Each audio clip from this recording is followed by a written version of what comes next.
పరమాత్మ, పొరపాటు. ఈ రెండు ఒకే అక్షరంతో ప్రారంభమవుతాయి. అలాగే ఆ రెండిటి రాశి కూడా ఒక్కటే. ఇప్పుడు మీకు ఒక అనుమానం వస్తుంది, పరమాత్ముడు, పొరపాటు ఈ రెండు సమానం ఎలా అవుతాయి?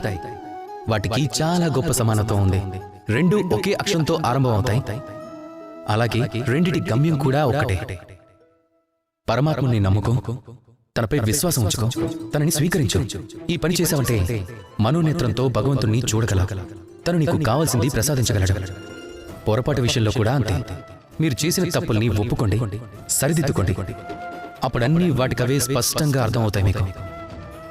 ఎప్పుడైతే మీరు మీ తప్పుల్ని ఒప్పుకోవడం నేర్చుకుంటారో అప్పుడే ప్రారంభమవుతుంది మీ తప్పుల్ని సరిదిద్దుకోవడం అనేది. ఆ విధంగా మీరు మిమ్మల్ని తీర్చిదిద్దుకోగలుగుతారు. గుర్తుంచుకోండి, మనం ఉన్నతులం కావాలనుకుంటే ముందు మన తప్పుల్ని సరిదిద్దుకోవాలి. అలాగే జీవితంలో శాంతి నెలకొల్పడానికి పరమాత్మను సొంతం చేసుకోవడం అవసరం. ఎప్పుడు మీ మంచిని, మీ చెడుని మీరు గుర్తించగలిగితే మీ జీవితం సుఖమయమవుతుంది. రాధాకృష్ణ.